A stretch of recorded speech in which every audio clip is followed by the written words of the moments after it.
Assalamualaikum warahmatullahi wabarakatuh. Hari ini kita akan membahas tentang terapi anak yang kurang percaya diri.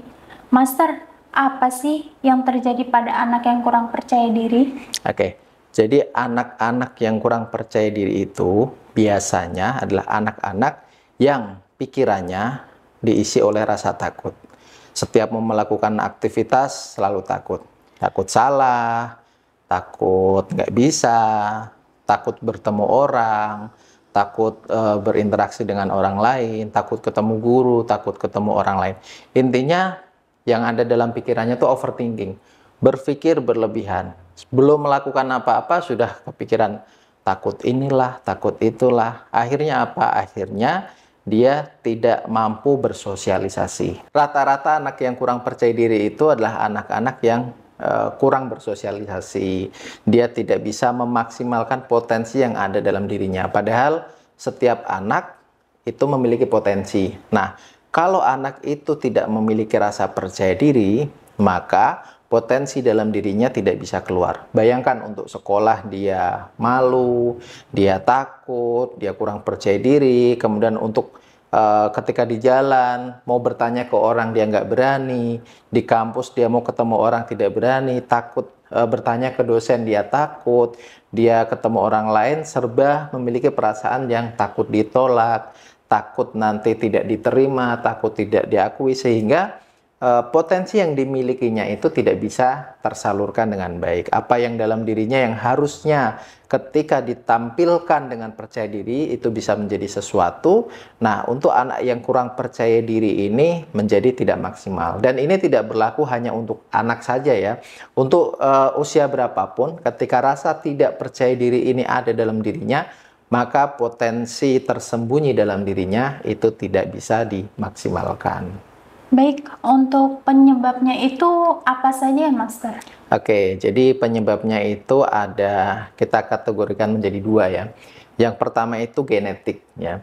Jadi genetik itu apa? Maksudnya adalah sifat tidak percaya diri itu diturunkan dari orang tuanya. Kita cukup lihat kedua orang tua atau kakek neneknya, ada nggak yang punya sifat yang kurang percaya diri?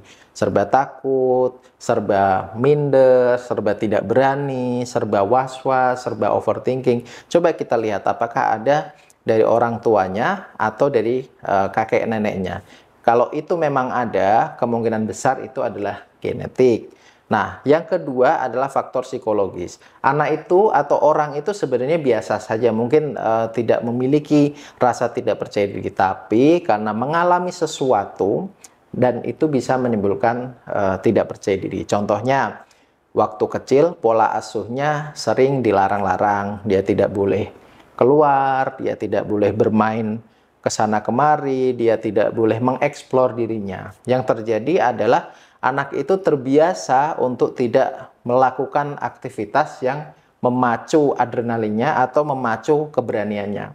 Terlalu banyak dikekang, terlalu banyak tidak boleh ini, tidak boleh itu. Akhirnya anak ini menjadi tidak percaya diri. Kemudian faktor psikologis yang lainnya juga misalkan seperti dibully. Ya, orang yang tadinya biasa saja tidak memiliki rasa tidak percaya diri karena dibully, sering diejek, sering dihina, sering dikatakan bla bla bla. Akhirnya anak ini menjadi tidak percaya diri dan menganggap bulian itu adalah dirinya yang sebenarnya. Contoh misalkan dikatakan bodoh lah, kemudian dikatakan tidak bisa ngapa-ngapain lah, kemudian dalam kelompok dia tidak diberikan kepercayaan, misalkan dia dalam satu kelompok tetapi tidak diberikan kegiatan atau aktivitas, akhirnya dia anak nganggur gitu kan, tidak diberikan kepercayaan. Nah, itu juga bisa menimbulkan rasa tidak percaya diri. Kemudian di zaman sekarang ini aktivitas bermain anak itu kebanyakan di HP ya, di gadget.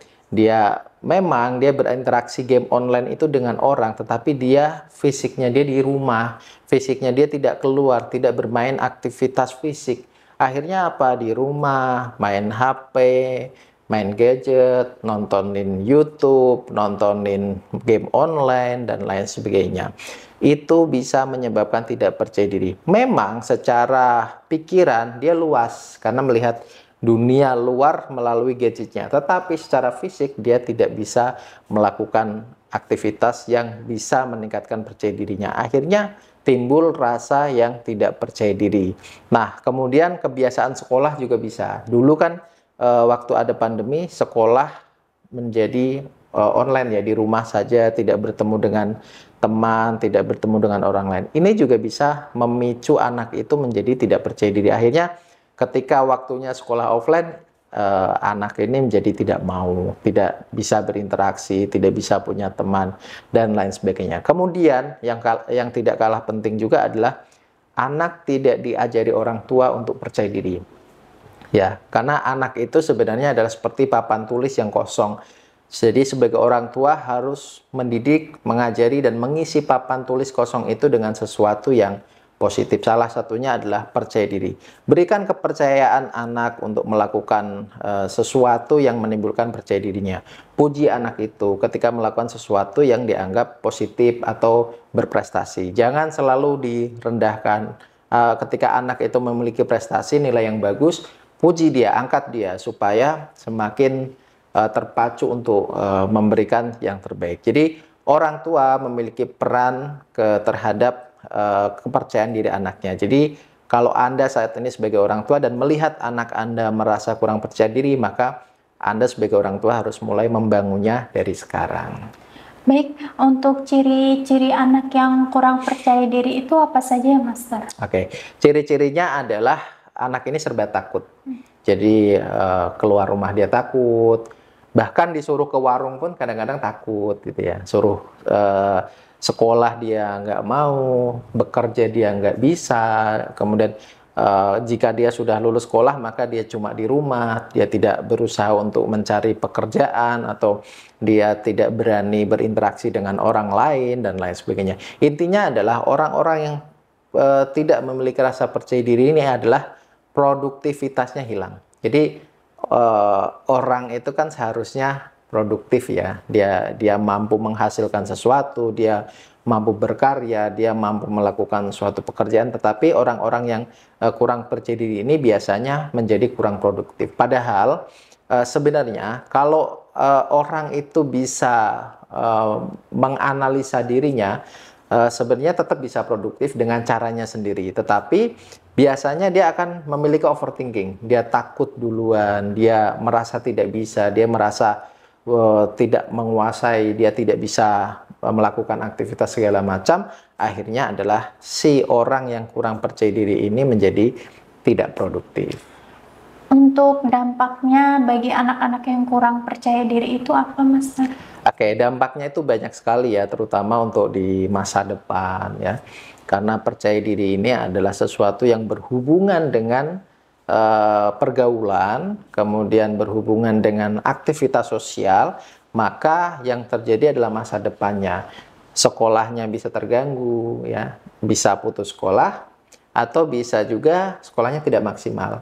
Kemudian dalam bidang pekerjaan, hampir semua pekerjaan itu menuntut sesuatu untuk beraktivitas dengan orang lain. Kalau dia tidak memiliki rasa percaya diri, otomatis itu akan mengganggu, akan menghambat ya. Karena dalam bidang apapun kita dituntut untuk mampu berinteraksi, kita mampu berkomunikasi dengan baik. Kalau komunikasinya kurang, dia tidak bisa memaksimalkan potensi diri, maka tentu pekerjaan akan terganggu. Kemudian adalah hubungan sosial. Dia tidak memiliki banyak teman, dia tidak bisa bergaul, dia tidak bisa berinteraksi, dia tidak bisa berkomunikasi dengan orang lain. Nah, kalau ini berjalan dalam jangka waktu yang lama, bisa menimbulkan stres bahkan depresi. Orang-orang yang merasa sendiri, tidak ada teman, tidak bisa bergaul, tidak bisa memiliki aktivitas sosial yang baik, bisa menimbulkan gangguan psikologis yang lebih berat. Biasanya diam-diam dia depresi, dia stres. Jadi dampaknya cukup besar sekali. Jadi kalau sudah terindikasi putra-putri Anda atau bahkan diri Anda sendiri mengalami rasa yang kurang percaya diri, segera cari cara untuk mengatasinya. Baik, untuk cara mengatasinya itu seperti apa ya, Master? Oke, cara mengatasinya itu adalah yang pertama, kalau Anda sering di rumah sendirian bermain gadget, maka kurangi itu dulu. Atau anak-anak Anda yang keseringan main HP, main gadget, kurangi dulu bermain HP-nya, berikan waktu, berikan kontrak waktu kepada anak untuk bermain gadget. Misalkan dalam sehari dibatasi hanya beberapa jam. Misalnya dalam satu hari dibatasi hanya beberapa jam saja. Supaya apa? Supaya bermain gadgetnya ini bisa terkontrol. Kemudian yang kedua adalah perbanyak aktivitas di luar rumah dan di kehidupan nyata. Kalau anak-anak sekarang itu kan kebanyakan di rumah ya, orang tuanya seneng anaknya di rumah, nggak kemana-mana. Nah, mulai sekarang kurangi itu, perbanyak aktivitas di luar rumah dan di dunia nyata. Bermain dengan teman-teman sebaya, bermain layangan, bermain lari-larian, dan sebagainya. Kurangi aktivitas bermain gadget di rumah saja. Kemudian latihan berinteraksi dengan orang lain. Kalau anak-anak Anda atau diri Anda sendiri kurang percaya diri, coba latihan berinteraksi dengan orang lain. Dari hal yang paling kecil saja. Misalkan anak Anda terlihat kurang percaya diri, maka coba setiap beli sesuatu ke warung, suruh dia yang melakukannya. Suruh dia yang bertransaksi dengan warung itu. Atau dimanapun. Beri kepercayaan sedikit demi sedikit. Bangun rasa percaya dirinya, bangun kemampuan komunikasinya dengan orang lain. Sehingga lambat laun akan semakin meningkat, semakin meningkat. Kemudian yang berikutnya adalah lakukan afirmasi positif. Ya, afirmasi positif itu adalah kata-kata positif yang diucapkan berkali-kali ke alam bawah sadar. Caranya gimana? Setiap kali melakukan aktivitas, katakan kepada diri bahwa saya pasti bisa, saya pasti berhasil, saya berani, saya percaya diri, saya mampu. Itu adalah kata-kata positif yang bisa disugestikan ke pikiran bawah sadar. Setiap melakukan aktivitas apapun, katakan itu. Saya berani, saya percaya diri, saya hebat, saya mampu melakukannya. Nah, kemudian berikutnya adalah kalau itu sudah dilakukan, kemudian hasilnya masih belum maksimal, cari bantuan ahli. Ya, bisa ke psikolog, bisa ke psikiater, bisa ke ustadz, bisa ke konseling, atau bisa ke hipnoterapi. Nah, salah satu metode yang cukup bagus untuk mengatasi rasa kurang percaya diri baik untuk anak maupun dewasa adalah hipnoterapi. Karena hipnoterapi itu memberikan sugesti atau kalimat atau afirmasi positif langsung ke alam bawah sadarnya, sehingga ketika sugesti itu masuk, maka rasa percaya diri itu bisa dikeluarkan, bisa dihilangkan, dan menjadikan orang yang di hipnoterapi itu menjadi percaya diri. Jadi cara kerjanya itu yang pertama, pasti kita melakukan anamnesa atau wawancara. Tujuannya apa? Untuk menggali penyebab kurang percaya dirinya itu karena genetik atau karena psikologis, ya. Kalau karena genetik ada treatment tertentu. Kalau karena psikologis, maka kita cari tahu di mana, kapan kejadiannya. Apakah dia karena trauma, apakah karena dia dibully, atau karena kebiasaan bermain game online, kebiasaan di rumah, atau tidak diajari orang tuanya. Kita harus lakukan anamnesa, wawancara dulu untuk mengetahui penyebabnya seperti apa. Kemudian setelah kita tahu penyebabnya, maka yang kita lakukan berikutnya adalah tahap induksi, yaitu memasukkan klien pada kondisi yang rileks, ya. Setelah dia rileks, kita bantu masuk ke alam bawah sadarnya. Setelah masuk, kita berikan sugesti positifnya, yaitu kita rilis rasa kurang percaya dirinya, kita lepaskan, kita berikan afirmasi positif ke alam bawah sadarnya. Dan setelah itu kita masukkan, kita tanamkan anchor atau jangkar supaya menimbulkan rasa percaya diri dalam setiap kondisi apapun.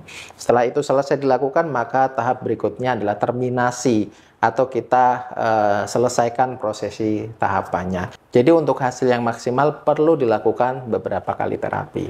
Baik, terima kasih Master untuk talk show hari ini. Demikian, wassalamualaikum warahmatullahi wabarakatuh.